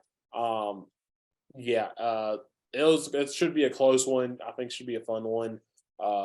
Interesting to see, Daniel Jones, Saquon Barkley, they didn't play a whole lot against the Eagles. If they're well rested, ready to go, if that helps them out, or if that deteriorates them a little bit. Interesting to see what the Giants can do. Also, Brian Daboll, got to give him a shout out. First year the Giants got back to the playoffs, and really had a chance to win the division, except for a couple of games late down the season stretch. But this will be. I think this could be a fun one. But like you said, this could be a shootout between two surprisingly good quarterbacks this year, or it could be 10-6, 10-7, 9-6, or whatever, and a very boring game till the end. So. Yeah, Vikings point differential is still -3. So gotcha. Yeah. So the nightcap on Sunday is the rematch of last week. Ravens at Bengals. This time, obviously, everything's on the line. Paycor Stadium in Cincinnati, Ohio. The high is going to be 41, or the temperature is going to be 41 degrees. Cincinnati, an 8.5-point favorite. It's I'm pretty sure it's not going to be Lamar Jackson taking the field for the Ravens, so I would expect the Bengals to have a relatively nice Sunday evening as they cruise to the divisional round. Yeah, only thing I'll say is that I think I saw somewhere where Joe Burrow's worst estimated points average on dropbacks has been against the Ravens this year, but last game, despite all that, they were up 16-0 or something crazy like that. They're up 24 to 7.5. 24 to 7.5. Yeah, cruise to a victory again. I think Tyler Huntley, if he's available, is a lot better than Anthony Brown. But without Lamar, this offense can't really do a whole lot. And Tyler Huntley's not as quick as Lamar. He doesn't get the ball out as quick as Lamar either does. And so, yeah, it's going to be tough. Of course, Joe Burrow's got his weapons, which Jamar Chase, T. Higgins, Joe Mixon. I think Bengals know if they have to grind it out, they grind it out and get a win. Ravens will, of course, be a lot better after seeing them a week before. But I think the Bengals get a good win and move on to the next round of the playoffs. Yeah. And then Monday night, we have the Cowboys going on the road to the Tampa Bay Buccaneers. Tom Brady versus Dak Prescott. The temperature is going to be 68. It's going to be absolutely perfect. Dallas, a 2.5-point favorite on the road. This game just could be absolutely idiotic. It really could. Like it absolutely just has stupid written all over it. And I'm interested to see what the Cowboys are going to do. Are they going to come out? Are they going to beat this team like they know they should? Or are they going to absolutely fall on their face? Either option is very likely. So who knows? Yeah, we talked about looking ahead last week for the Cowboys. Cowboys will know who they're playing by this time because if the two top seeds win, then whoever wins this game goes to Philadelphia next week because they'd be the lowest seed remaining, 4 or 5. So if you're the Cowboys, you got to avoid, but by that point, you got to avoid looking ahead to, okay, we're playing Philly. We got to play Philly again. We're going to play Philly. You got to beat Tampa Bay first. And I'm telling you, Tom Brady, his deal with the devil to look like he does when he's 45 and still somehow get to the playoffs in spite of everything. This is still a good Buccaneer team. That's going to be a great crowd in Tampa Bay. I would, again, Cowboys got to come out. They got to play their best football to win this game. CeeDee Lamb has got to be on it in this one because the Bucs are going to try to stop him and make them run the ball with Pollard and Zeke. But if CeeDee Lamb can get open, there's a good chance for the Cowboys. But man, and the Bucs, if Mike Evans has the game that he's been having for the past couple of weeks, it could be all said and done. And boy, Stephen A. Smith's going to have a field day on Tuesday if the Cowboys lose this game, and if the Giants win too. He is. Yep. All right, but that wraps up NFL recap and looking ahead to the first round of the playoffs. So looking forward to it. Should be a fun weekend. Yeah, for sure. Going to be a lot of fun. It's a great time of the year with the NFL playoffs. We'll briefly talk college football. Of course, bowl season's wrapped up. College football national championship just ended a couple of nights ago. We'll start off with our teams. I'll start off with mine. Both play on the same day, December 30th. I'll start off with the Clemson Tigers going into the Orange Bowl. Had some players opt out, of course, which happens. And, of course, the biggest one, DJ Uyunglele, transferring to Oregon State for next season. And so it's Cade Klubnik time. And they haven't played a Tennessee team that doesn't have Hendon Hooker or Jalen Hyatt, but they do have Joe Milton, who's a very good quarterback. And boy, howdy, that Clemson offense, it wasn't just DJ, as I've been saying all year. They went out there and Brandon Streeter cooking with doo-doo water, as I said. They go out there and just lay an egg, 14-3 at halftime. Offensive line could not get any sort of leverage. Tennessee had 4 sacks. Aaron Beasley had 2 of them. Not a heck of a game for him. 12 tackles, 2 sacks, 4 tackles for loss. Klubnik threw 2 picks. He had 320 yards passing, but he threw the ball 54 times, completed 30 passes. Yeah. Joe Milton. Man, Joe Milton, I love Joe Milton because Joe Milton just throws the ball as hard as he can and sees what happens, and it works. And, boy, he went 19-28, 251 yards, 3 touchdowns, no picks. Fantastic for him. And Tennessee, God bless them. You don't have your top receiver. Who do you go to? You go to a man named Squirrel White, who had 9 catches for 108 yards and a touchdown. Ramel King had 4 catches for 76 yards touchdown. Brew McCoy, 4 catches, 48 yards touchdown. Joe Milton also he ran 5. He had only 5 yards rushing. I believe he got sacked 4 times. So the Clemson's defense, they tried their hardest. Jeremiah Trotter out there and then 9 tackles and 1.5 tackles for loss. Barrett Carter was playing hard. He had a sack. We got to see Wade Woodaz, who's like a third stringer. He had to come in and he did his best. But, I mean, like, you didn't have Trenton Simpson. You didn't have Miles Murphy. But you had KJ Henry out there. You didn't have some of your defensive players out there, like I said. But the offense couldn't do anything. And also, first drive, Clemson goes down there, tries to run a fake field goal, and it doesn't work. And then BT Potter misses 3 field goals in a row. Back when the defense was rolling, it could have been 14-12 at halftime. You're still in this game, and that probably changes the complexion of this team. Yeah. Because, you're down 14-12, or maybe if that fake does work, which I don't think it does, but maybe if it does and maybe you score a touchdown, you're up 16-14 at halftime. You're feeling some momentum. You got a chance. But, again, Clemson, Will Shipley had 17 carries, 72 yards. He had a great run where he hurdled a dude, like we've seen him do all year. And then they didn't give him the ball for the rest of the second quarter. Right. And I don't understand how you look at your best player on offense when you have a quarterback who is starting his first game against, again, Tennessee had people out too, against a good Tennessee team. And you're like, hey, we're going to make you throw it 54 times. Like, I don't see how that helps anybody out. It made Cade Klubnik look bad and probably hurt his confidence a little bit. Now, again, you have a whole spring to get ready. But another thing I'm wondering too is, like, Clemson, like South Carolina played the Clemson game, won it, had a ton of momentum riding that Notre Dame game. And I think they used it well for a while. Of course, we'll talk about how that game ended, but they rode that momentum for a good bit. Clemson loses to South Carolina, immediately goes plays the ACC championship, looks great in that. And I don't know if the players kind of got complacent and we're like, okay, we won the ACC, we're good. This is a successful season, which it is a successful season to win a conference championship. But, like, you still got to finish strong, I think. Even if you're not playing for a national championship, I think, maybe some of the effort wasn't there. Maybe it was a mixture of the coaches and staff too. And, I don't know what you do with Brandon Streeter now. I think the biggest flaw is this offensive line. And, back when Clemson was was rolling, Robbie Caldwell was the offensive line coach, and he retired after the second national championship, deservedly. And since then, the offensive line, Clemson never recruits the best offensive linemen, but they get good talent and they know how to use them.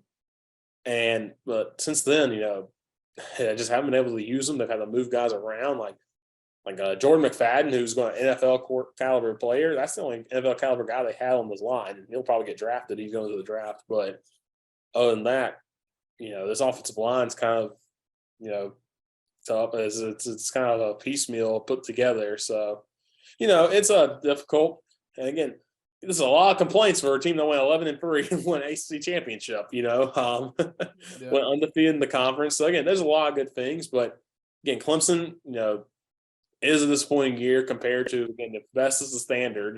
This is kind of a disappointing way to go out against the Tennessee team that, again, was very good. They were number one in the country at one point this year. But you feel like, if you would have won this Orange Bowl 12-2, carry some momentum, Cade Klubnik would have had a good game, you would have felt a lot better. Now you're in the offseason kind of like, well, something's got to change with this offense or something's got to change with this and to stay on top, because I think there are teams in the ACC, Florida State, Duke, NC State's still going to be good. They got Brennan Armstrong just transferred to them from Virginia. North Carolina still got Drake May on their team. So, and again, there's no divisions anymore, so you can't just rely on, the Atlantic's going to suck this year, so we can win that easily. No, you got to worry about all 14 teams in the conference. So, I think Clemson, interesting spot for sure. Again, successful season, go 11-3, but disappointing to end it with really in a row. A loss to Notre Dame, a loss to South Carolina, and then a loss in your bowl game in Tennessee. Just disappointing end, but still a solid championship season. Yeah. Overall, I don't think you'll ever be upset with 11-3. Definitely opportunities missed there. Just the Notre Dame game wasn't great, and then obviously you never want to lose to South Carolina. You never want to lose to your rival, and then coming into the Orange Bowl, coming off of a great performance in the ACC title game, thinking that, all your issues are solved now that Cade Klubnik's the starter, and things just weren't great in the Orange Bowl.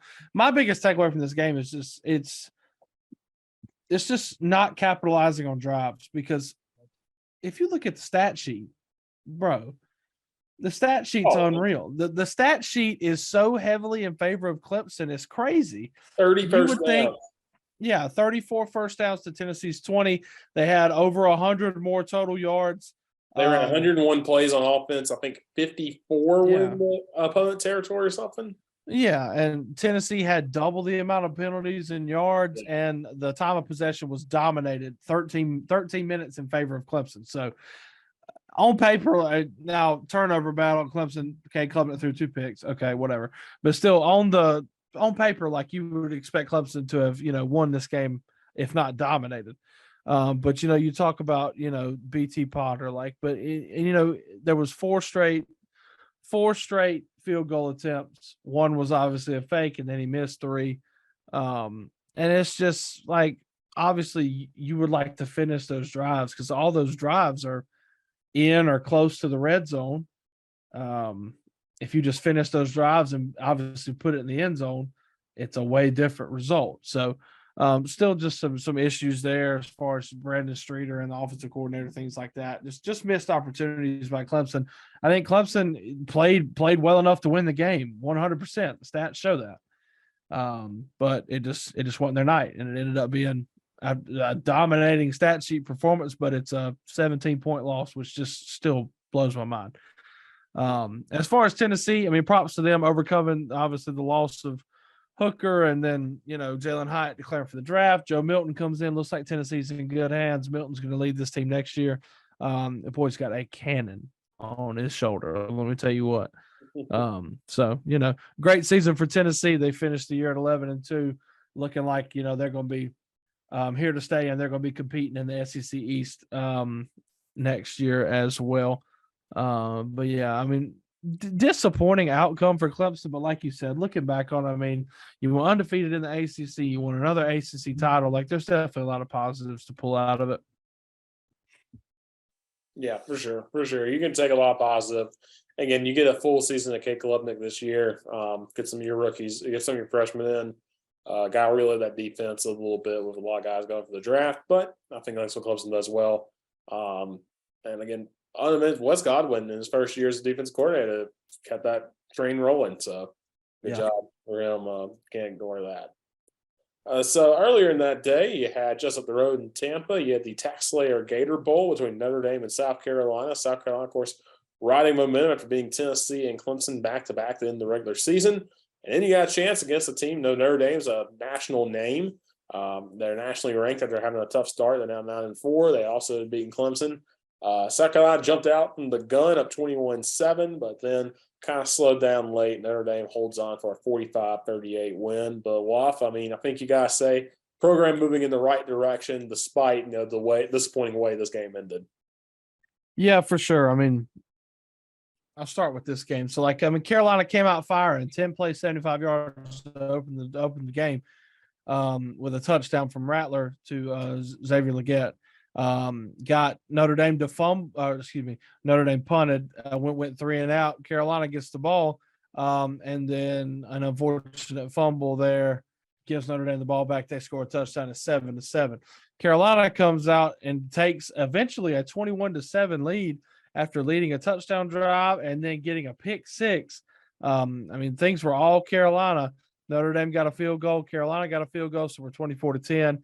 Then Notre Dame had a 1-play drive, 75-yard touchdown to make it a 1-score game. And then a couple punts traded, and then Rattler throws an interception, and that's basically the end of the half. So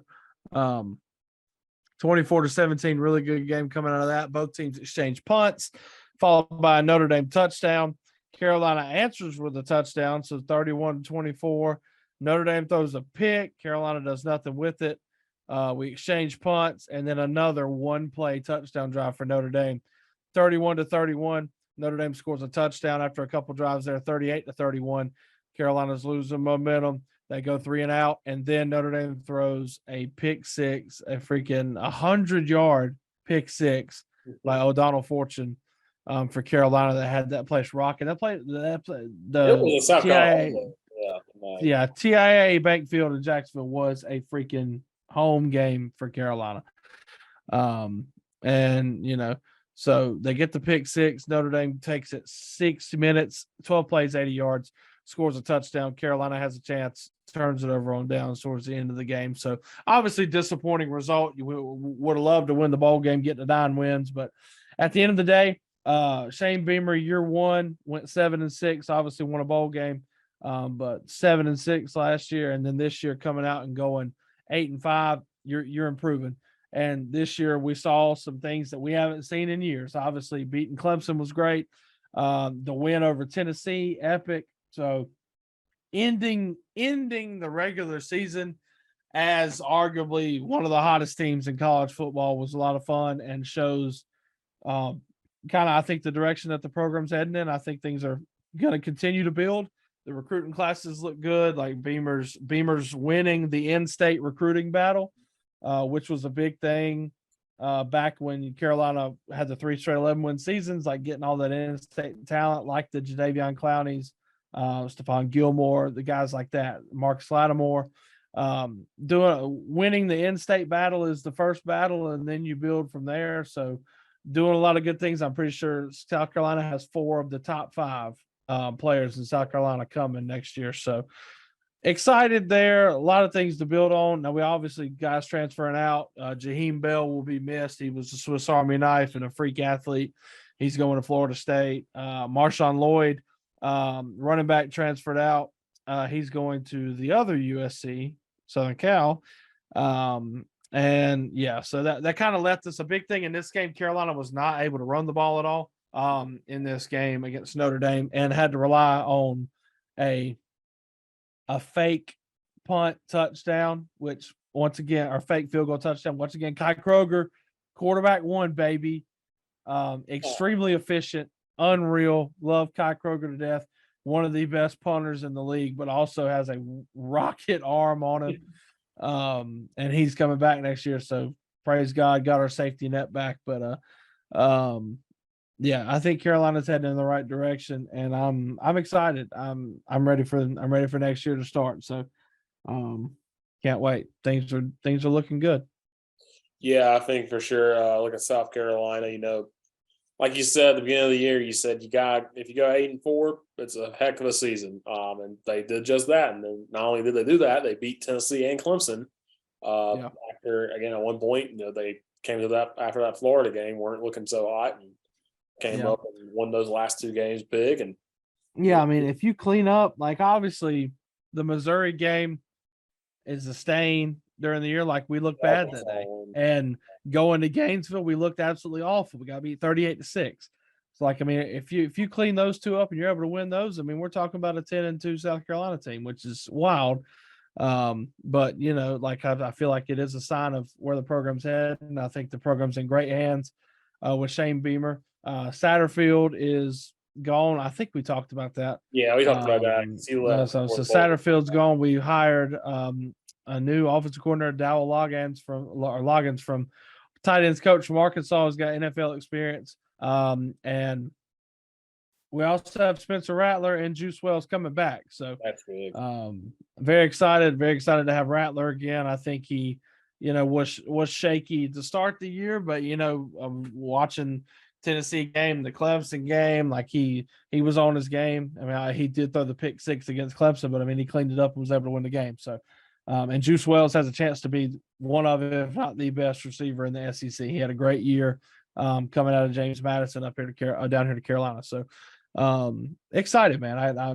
I'm ready to watch him again. I love Beamer. I think we're in the right hands. So, yeah, for sure. I think listen to the podcast today. They're talking about what are the vibes, who has the best vibes of each conference, and other than Georgia and the SEC, I think South Carolina's got the best ones for sure going into the offseason. I want to mention Kai Kroger's career passing stats. He is career 6 for 6 for 100 and it looks like just over 170 yards and 3 touchdowns.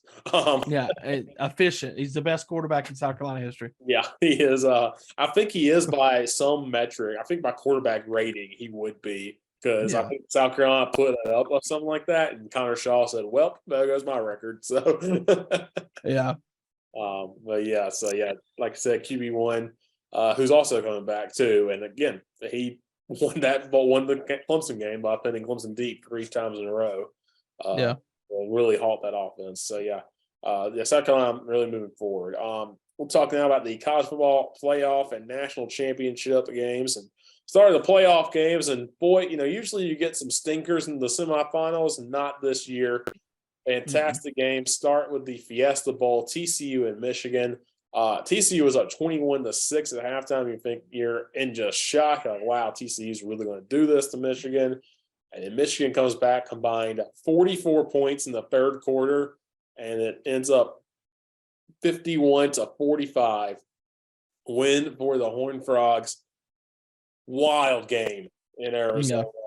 Unreal, and TCU able to get it done and kind of proves some of the doubters wrong for at least a week, and then something else happened. We'll talk about that. But they knock off the Big Ten champs. This again, you gotta be disappointed if you're Michigan because you felt like this was your year. But heck of a game by TCU. Michigan almost coming back with insanity in the Fiesta Bowl. Yeah, crazy game. One of the best playoff games, if not the best playoff game we've seen so far in the playoff era. Props to TCU, underdog, getting it done, knocking off a blue blood like Michigan. But then, like you said, something else happened. But we're just gonna focus on this right now. Props to TCU, Fiesta Bowl champs. All hail the Hypno-Toad. Yep. Hail the Hypno-Toad. Great job. Michigan's going to get a lot of those guys back though next year, and Blake Corum announcing he's coming back. So Jim Harbaugh may not be coming back. He has been up for several of those NFL jobs. Right. So see if he makes a return and see what happens in Michigan this offseason.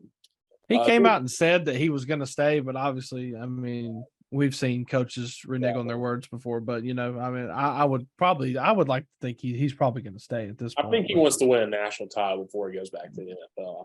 I think that's the one thing he hasn't done yet. So since he's finally beaten Ohio State, I think that's the one thing he wants to do. And speaking of Ohio State, second playoff game, Peach Bowl, Georgia and Ohio State. You thought this would be a heck of a battle. Then Ohio State gets up big late, but Georgia scores 18 points in the fourth quarter. And then at the stroke of midnight on the first day of 2023, Ohio State has a chance to win it, and they absolutely shank this field goal to the left and lose it 42-41. Georgia survives after coming all the way back. At this game, absolutely incredible. Stetson Bennett, 23-34, 398 yards and 3 touchdowns. Insane game. Both these quarterbacks showed, I think, why they're two of the best in the country, with C.J. Stroud and Stetson Bennett. And, man, tough day to be in the Big Ten, tough day for Ohio State and Michigan fans because you really can't dunk on each other when you both had just heartbreaking losses. Yeah, for sure. Heck of a game. I mean, leading up right into the new year, back and forth affair between Stetson Bennett and C.J. Stroud. Obviously, Georgia coming out on top in this one. A crazy environment, and really, it was anybody's game. Georgia with a furious comeback, 18-3, the score in the fourth quarter. So props to the Dogs for getting it done. And just like it was like poetry in motion. The field goal being missed like right as soon as the clock struck 12 on the East Coast. So it was just like Happy New Year, except if you're an Ohio State fan, you're in absolute agony. So I think somewhere at a bar in Columbus they did drop balloons and confetti at the same time, and nobody was happy. So yeah, I'm sure not. There were probably some awfully timed celebrations all over Ohio when that kick went up. So So we go to the college football championship game. TCU and Georgia in Los Angeles. And it's like, all right, can the underdogs do it? Or will Georgia repeat? Well, it starts off looking like Georgia's going to roll. They're up 10-0. Really don't have any trouble. But then TCU gets a drive going. It's 10-7. And that's about it. 65-7. 38-7 at halftime. If this was a bowl game, it would be the largest blowout win in bowl game history. It's the largest win in BCS or CFP championship game history. Stetson Bennett, the mailman, delivered 18 for 25, 304 yards, and 4 touchdowns. Brock Bowers, somebody said it was unfair because the other team had a freight train playing offense for him. He had 7 catches, 152 yards, and a touchdown. Lad McConkey had a touchdown. I also want to mention the name Lad McConkey is a real person. I was running out there for Georgia. He's also big. And I'm pretty sure him and Brock Bowers are coming back next year. They are. Yeah. They are. Stetson Bennett. I have no clue. He's good. I think he proved to everybody. Everybody's kind of like, I don't know if Stetson Bennett's good. No, he's good. Oh, yeah, for sure. He has proved he is what he deserves to be at that Heisman ceremony, and he was probably the best quarterback in Georgia history now. He's won 2 back-to-back national championships. He's the only player ever to get the MVP of every single playoff game he's played in. Which is a small sample size, but still, that's very impressive. To do so 2 years in a row. Someone's going to get a good quarterback when they draft him. I just hope he doesn't go to the Jets or Texans and gets his career ruined.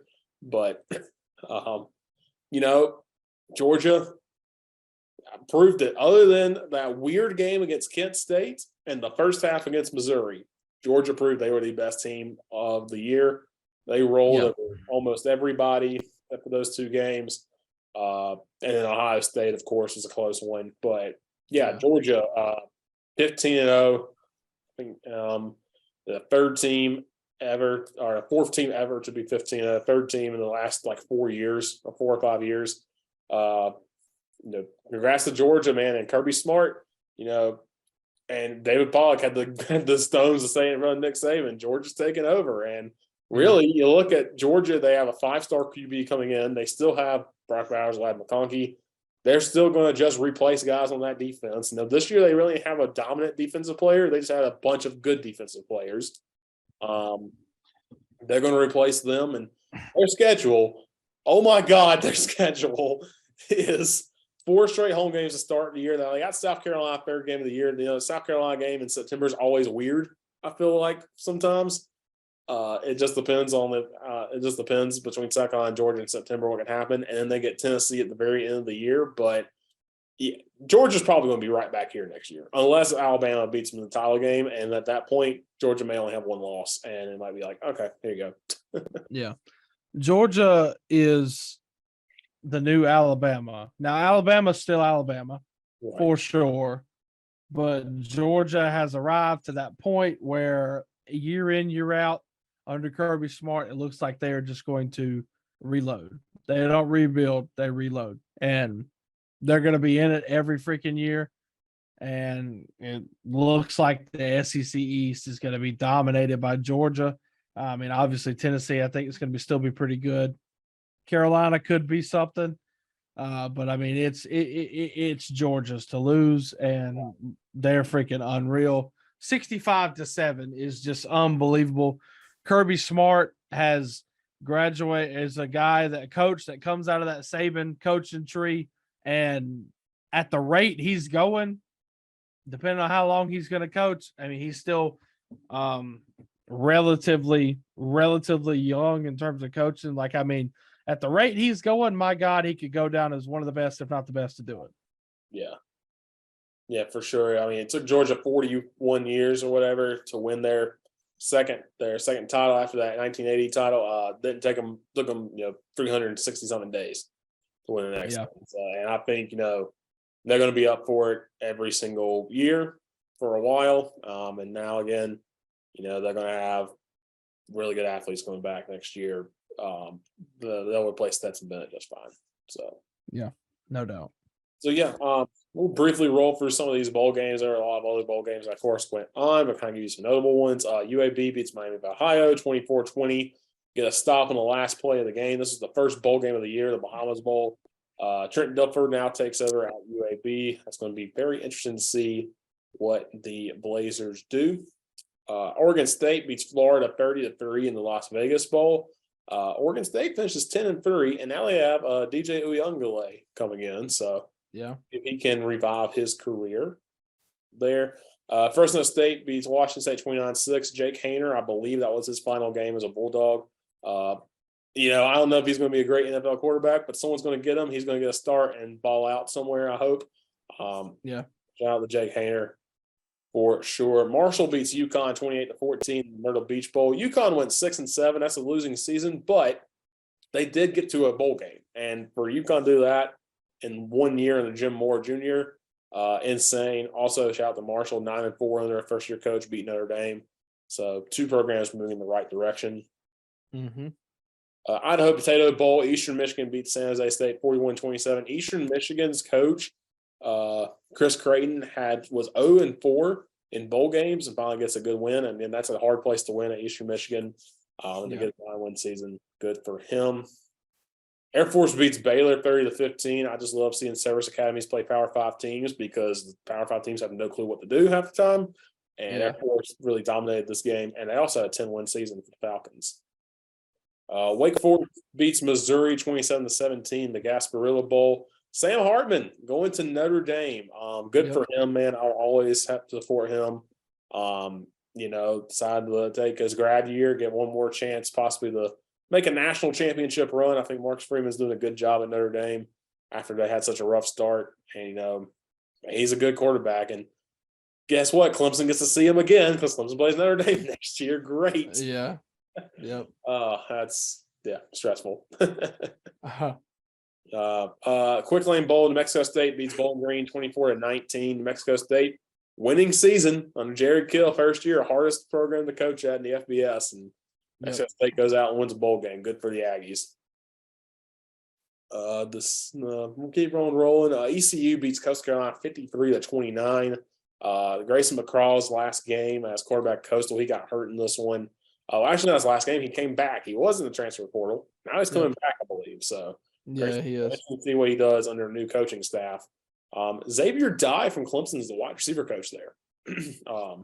Found that out the other day, so that'll be interesting to see. Holton Ayers, who was a good quarterback for ECU, I think that was his last game with the Pirates. ECU, that's their first bowl win in over 10 years. They fired Ruffin McNeil and have been downhill since then. Good to see them get back to where they are. Wisconsin, Oklahoma State. Wisconsin won 24-17. Luke Fickell, I think, coached this game. I'm pretty sure. And they got a win. So Luke Fickell 1-0 already. Oklahoma State, horrible into the season for them. They 7-1 and they lose their last 5. Absolutely fell off a cliff. And a bunch of their players in the transfer portal too, so it's not looking good for the Cowboys either. Oregon, North Carolina. Oregon wins 28-27. Drake May had another great game, but again, his defense does not do well, and also the kicker can't help because he double doinked an extra point. I think Bo Nix is back for Oregon. I don't know if he's good still. Who knows? But listen, we get Bo Nix and DJ Uyunglele next year. That's got stupid written all over it, and I am excited. I hope both those teams are one-loss teams or undefeated when they play each other. Duke beats UCF 30-13. That's a big one for Duke. Duke, again, under Mike Elko, we told you they were 16 points away from being undefeated. They were 3 points away from making the ACC championship game in that first year. Finished 9-4, and now Duke, Riley Leonard's coming back. He had the most rushing yards by a quarterback this season. He had 10 carries for 64 yards and 2 touchdowns against UCF in this game. Duke might be the sneaky pick to win the ACC next year.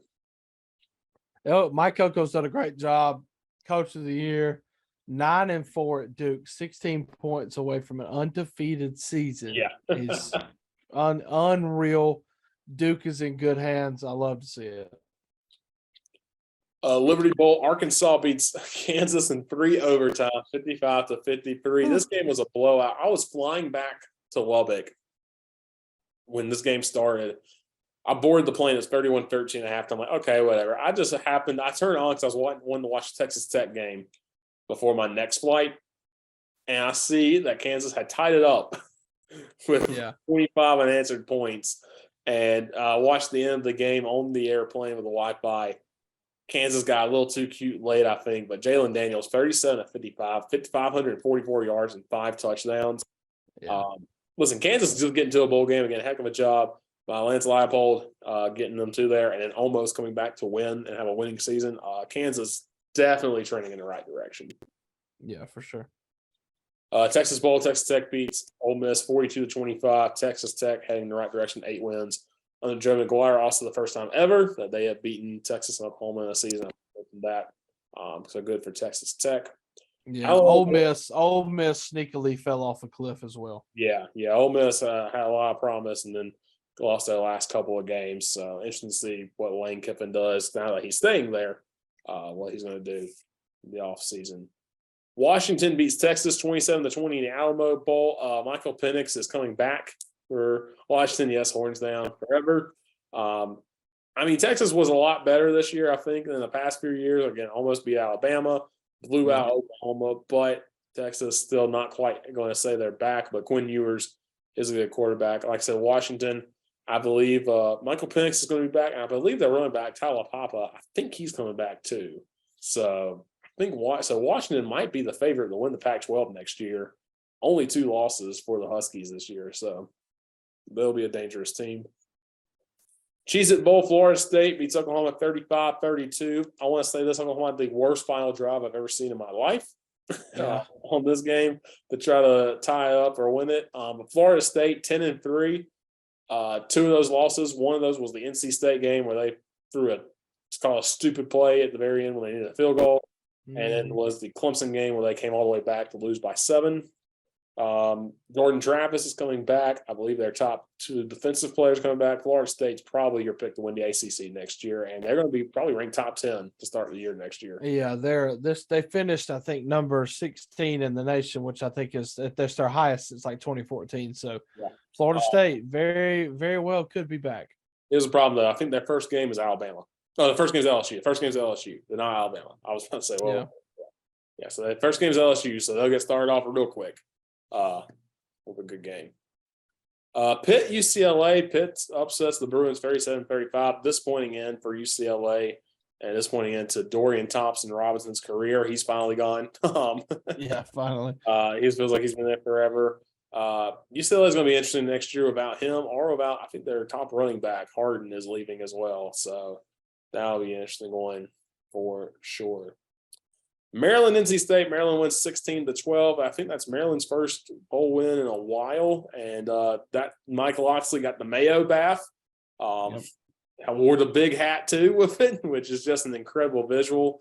So shout out to him. NC State, they finished 8-5 again. Dave Doran's just Tommy Bowden. You cannot tell me that Dave Doran is not better than Tommy Bowden because that's what he's been so far at NC State. But now they got Bryson Armstrong from Virginia.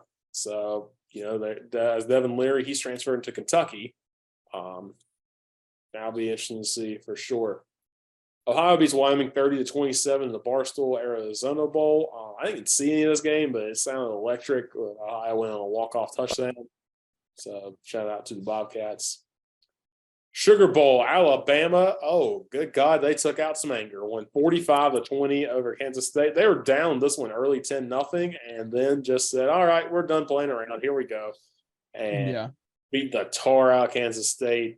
Despite Deuce Vaughn having a good game, Bryce Young going out 15-21, 321 yards and 5 touchdowns. Fantastic career for Bryce Young at Alabama.